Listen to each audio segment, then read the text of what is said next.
Hello, beautiful humans. Thank you for joining me on another episode on Creative Street. Today's episode is about self-doubt, something that is really close to home for me.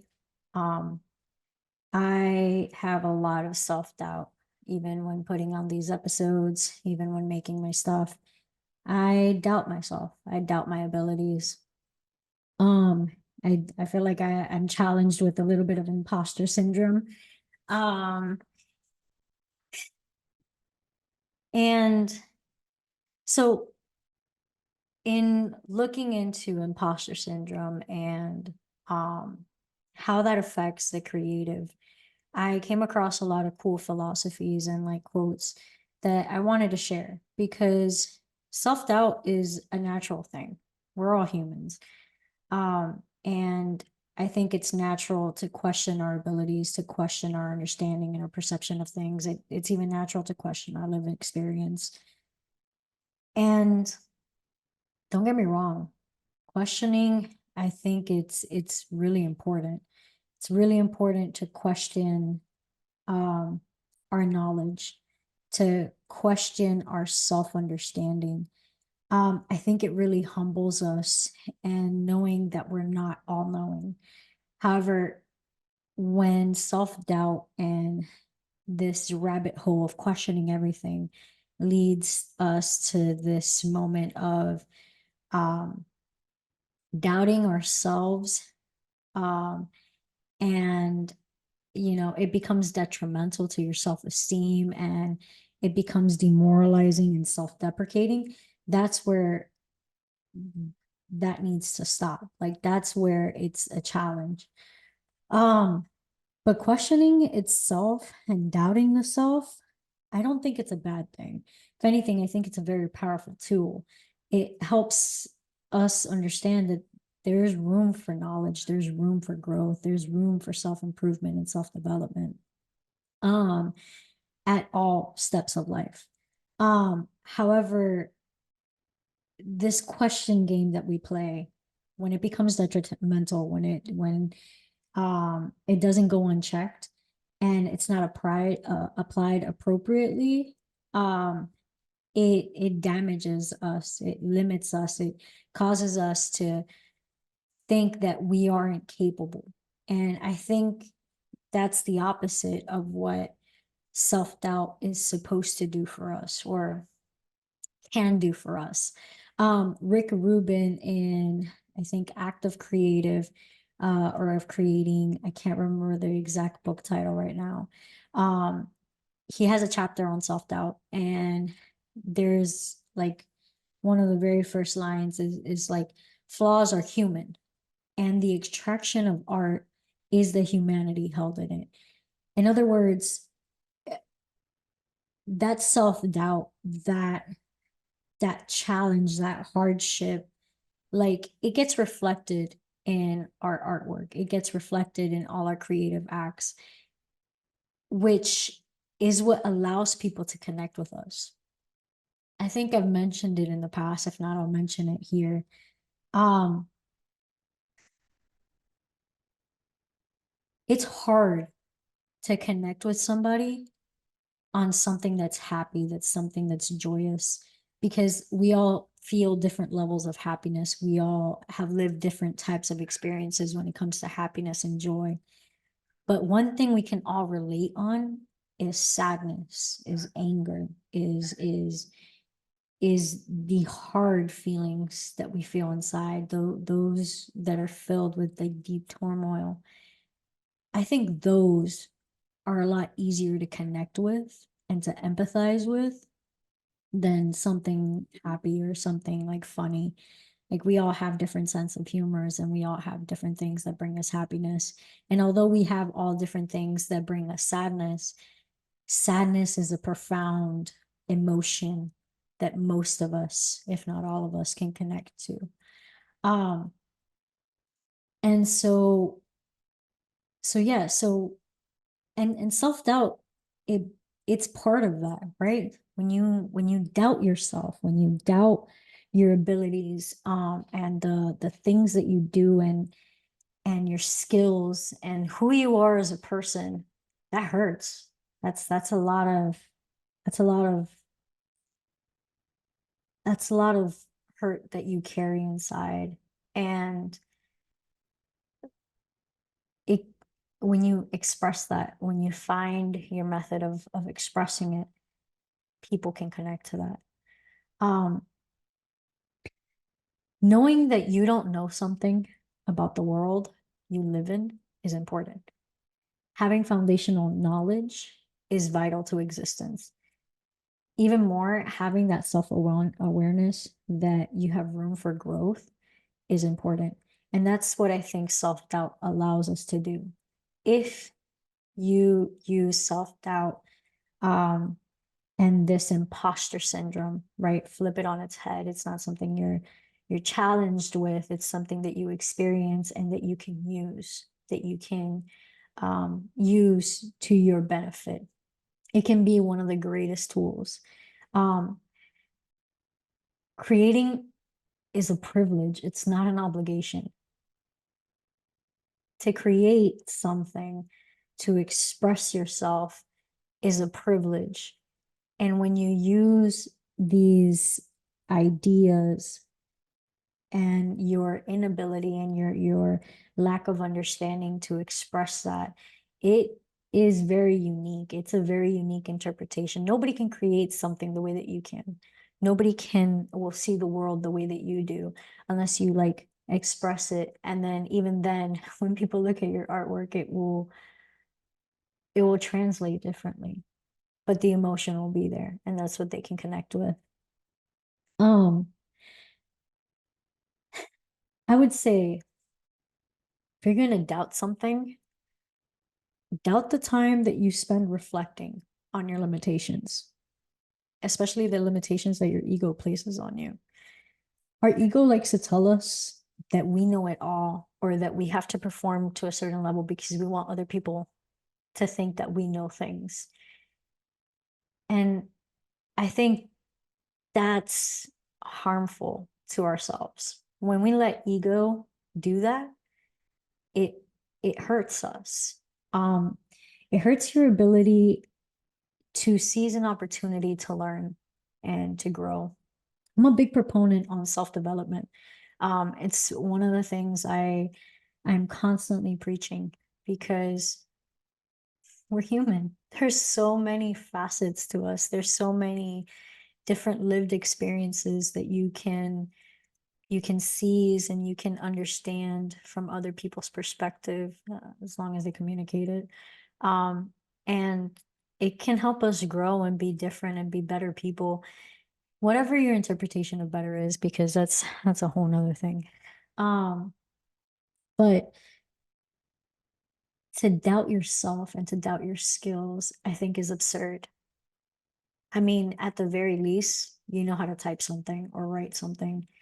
Um, at the very least, you found a way to watch this video. You know how to eat, you know how to breathe, you know how to drink water because you're here, you're listening, so which means you're alive and all those things are necessary for living. So you know things. And there are other foundational things that you know that I can't think off of the top of my head, but I'm sure you know. There are things that you know for sure. That you don't have to doubt yourself on. Now, that you recognize that you know how to do something. However, you may not know the whole thing, or you may not know how far you can take something. That's a different story. But that's not imposter syndrome. That's just being human. You can't expect yourself to know everything. You can't expect yourself to be automatically talented at something. People that exude talent, they've had those self-doubting moments. Many people that are famous right now or great creators have always had those self-doubts. Self-doubt is normal. It's part of being vulnerable and putting your stuff out there. It's part of being an artist. It's part of being a creative, is that vulnerability. So, and it's natural. It's natural to realize that you have still ways to go. However, those individuals that make it to celebrity status, to make it to great, to renown, to those big hierarchy titles, the only difference between them and you is that they were disciplined. That even though they knew that they're not an expert at something yet, and even experts are aware that there's still room for more knowledge and more growth, they recognize that there was that learning curve, that there's still more to keep going. And like I mentioned, it's that discipline, that although they knew that they weren't where they want to be yet, or they aren't the person who they're trying to become or they want to become, they still kept at it. Even with the self-doubts going around them, even working through that imposter syndrome of like thinking that you're not capable or you haven't accomplished enough, like they still kept going. That's the difference. It's having that discipline. And even though you doubt yourself every step of the way, you're still doing it. You're still pushing forward. You're still telling yourself, like, I may not be where I'm at, where I want to be yet, but I will be. And the way to get there is to continue working through this, to continue doing what I know I'm capable of doing. Um, Help that you don't put enough effort into your self-development. If you're going to doubt anything, doubt that you don't sit down and have enough conversations with yourself. Doubt that you aren't putting enough effort into your own self-development. I would just say, just don't doubt that you're incapable of those incredible feats. There's nothing different between you and that person. Nothing that can't be accomplished with discipline, with self-reflection, with self-awareness, and having those honest conversations with yourself. Um, it's hard. Believe me, I get it. It's hard. Um, it's hard to push that voice aside that says you're not good enough, or you'll never know enough, or um, you'll never reach that point. It's hard. I struggle with that. Um, but man, how good does it feel when you accomplish what you thought you were incapable of doing in the past? How good does it feel when you put so much effort into something and you worked really, really hard? And even if it didn't get you the 100,000 followers or whatever that it is that you're trying to do, like, how good does it feel to just be able to do it? That said, like, hey, I took the time, I took the effort, and whether it got recognition or not, I accomplished it. I think that's an invaluable, uh, I don't think that's a word. I think that's a valuable experience. I think that's a very confident building moment. And it's funny because that same tool of self-doubt that stems from unhealthy self-images and hardships in our lives, and this this way of drawing from those experiences, like all of that, it stems from this want to compare and this want to um to exceed.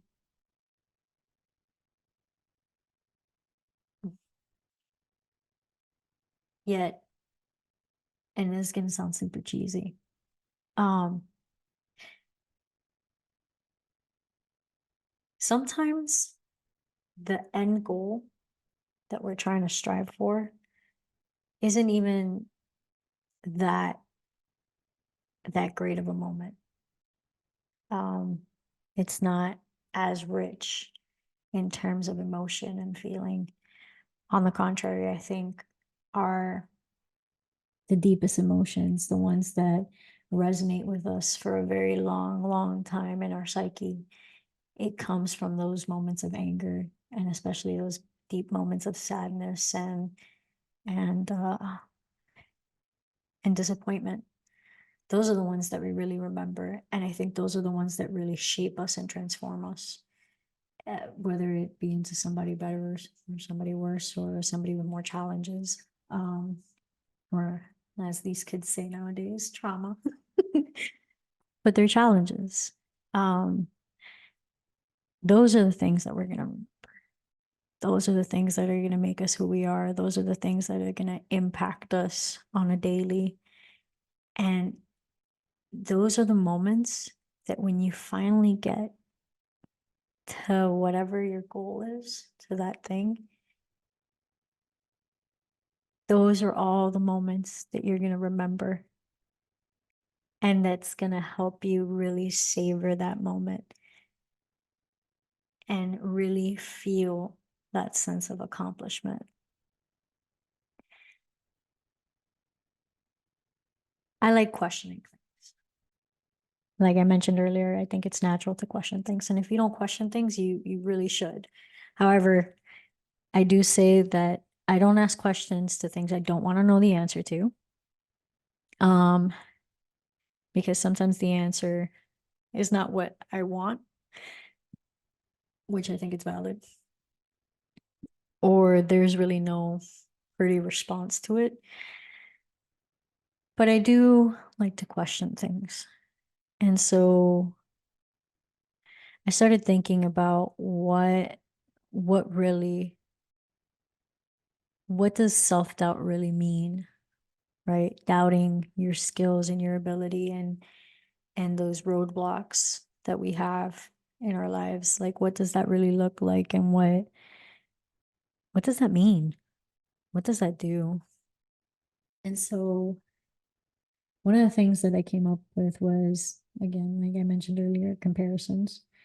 Comparing yourself to somebody else's skills and abilities, even though we're unique individuals, we're our unique universes walking around this world, having unique experiences and interactions and relationships and perspectives. So I don't think that's fair. And rather, the first thing that came to my mind in terms of comparisons, my first response in my head was like, but that's not fair to you. You can't compare yourself to somebody else. That's not fair. That's literally invalidating who you are as a person. So yeah, so self-doubt. I think comparisons is one of the key components to self-doubt.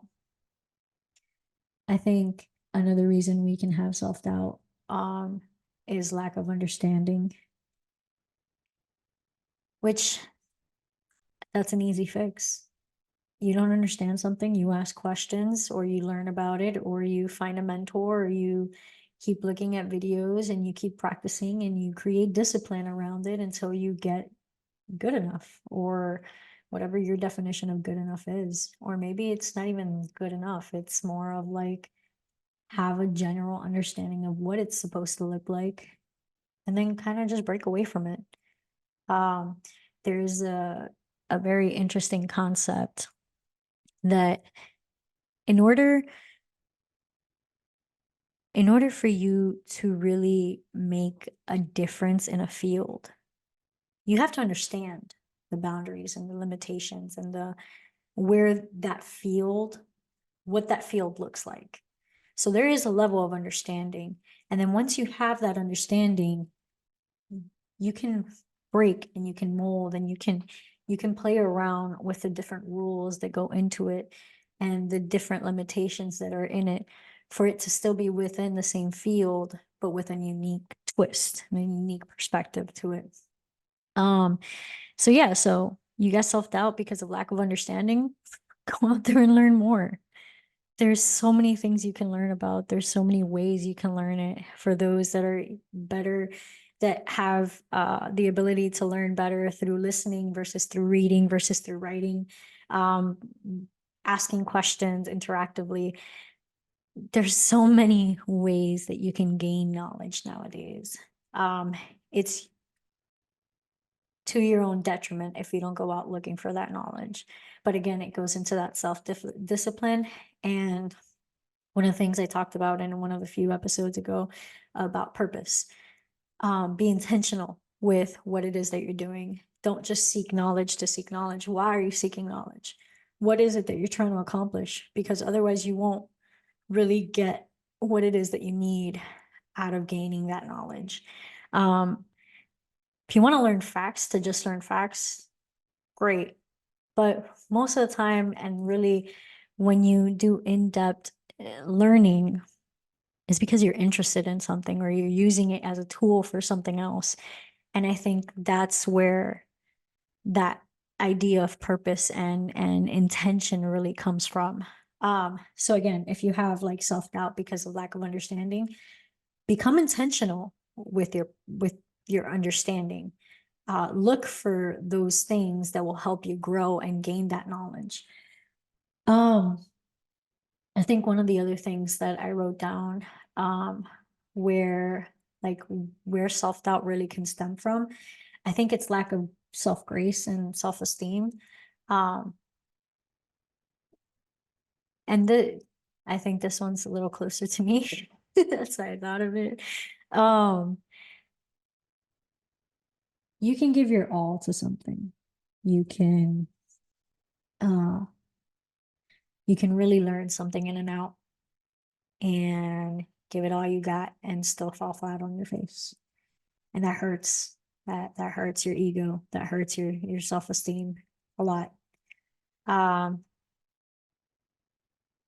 and I think on there, when you're playing off of that emotion of that hurt ego, it brings a lot of that self-doubt into your mind, and it that feeling, that monologue in your head starts telling you, hey, everything you've ever done like it's not good enough. It's, like, look, you failed here, so that means everything you did up until this point has been just leading up to failure.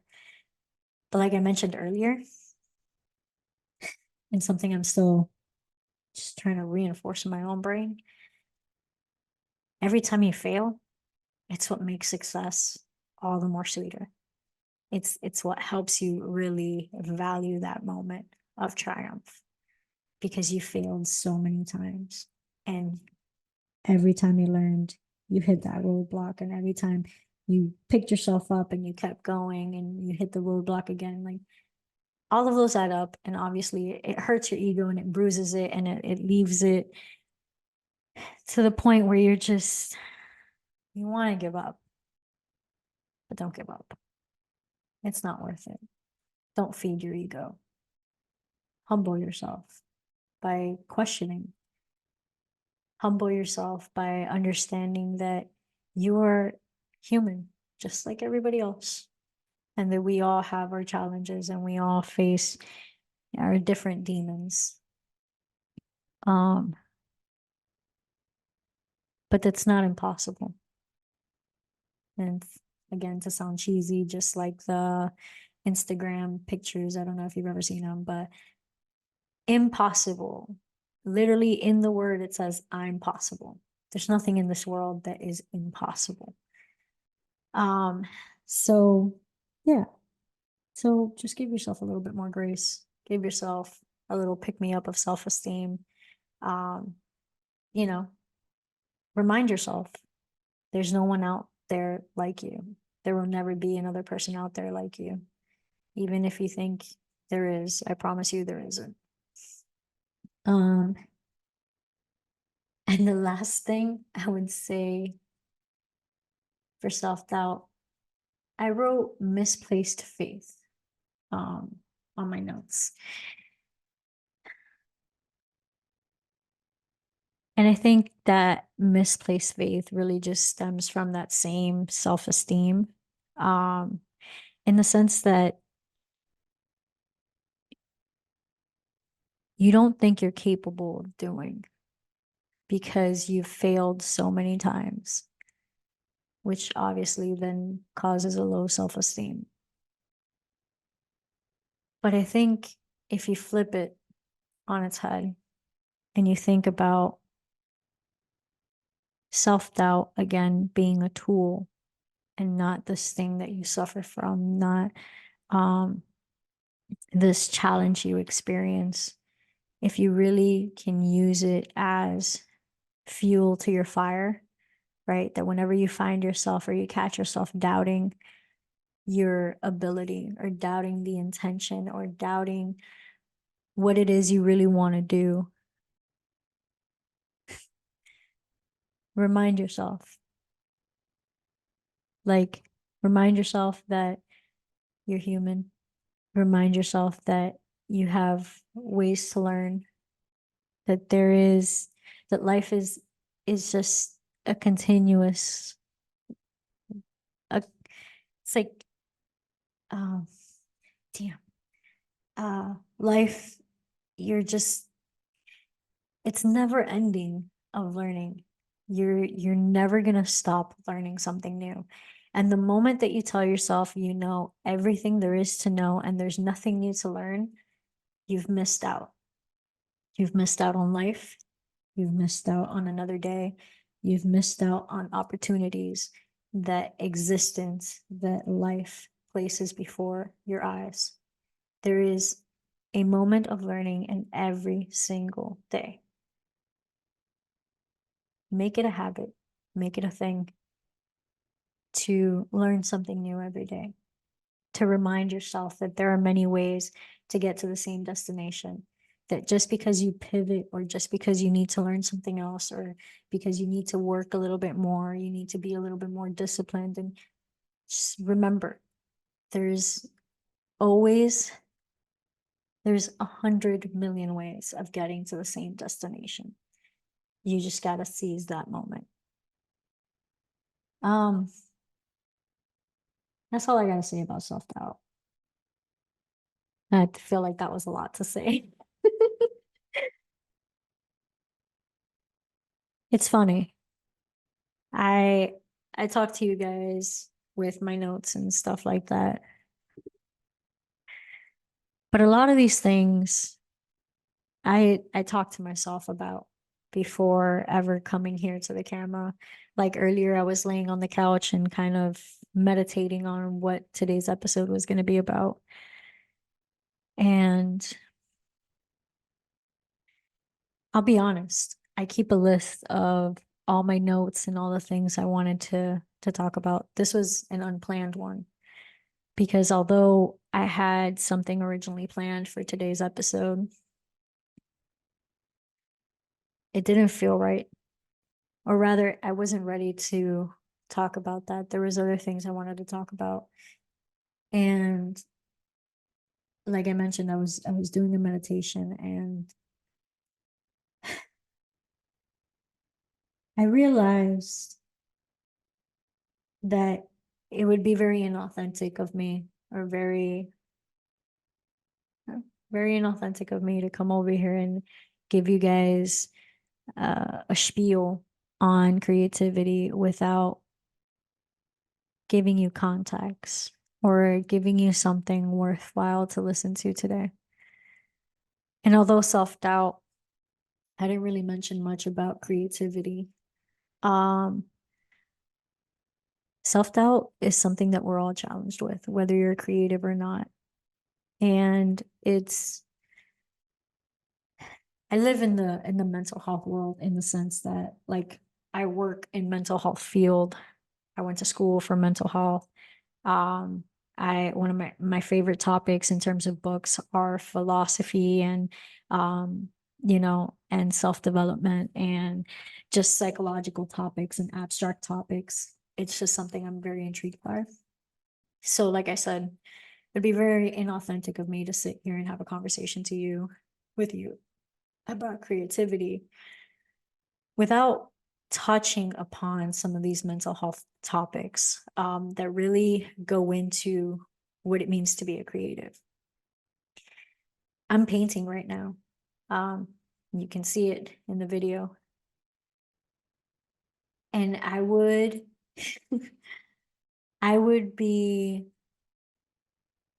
lying to you if I didn't say that every time I poured a drop of paint on my canvas, I didn't have a moment of like, ah, crap, I think I might have messed this up.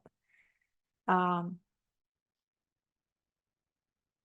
it's it sucks to live in that world, especially as a creative. It really sucks. And like I mentioned, I had to have this conversation today because I suffer from the same thing. I'm constantly doubting myself. So I don't doubt that you all also doubt yourself in other ways. So I wanted to have this heart to heart with you all. I wanted to explore this conversation and just saying things out loud instead of just constantly being in my head.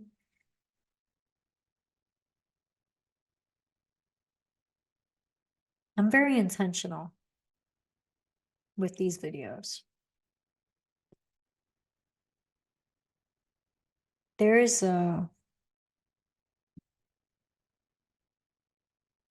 there's something that I've been wanting to do since I was a kid, in the sense that there are different messages I've always wanted to throw out into the world and never felt confident, always doubted my expertise and my abilities and my perspective. I always thought to myself, why would anybody want to listen to what I have to say? Who am I to say anything? And like I mentioned, it's normal to have those doubts. It's normal that you don't feel confident in yourself, especially because one of the things we do is we compare ourselves to other people. And like I mentioned, I suffer from that self-esteem. And I always feel like I don't understand enough or I don't know enough.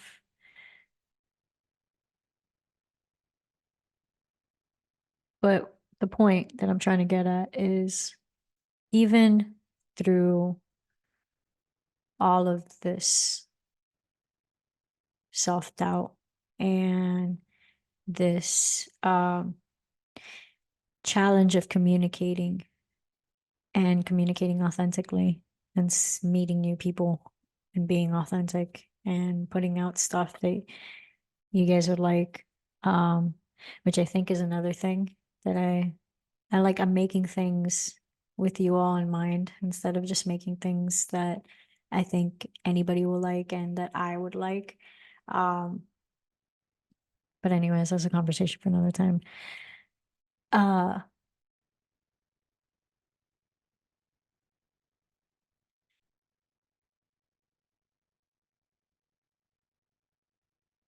these are all intentional.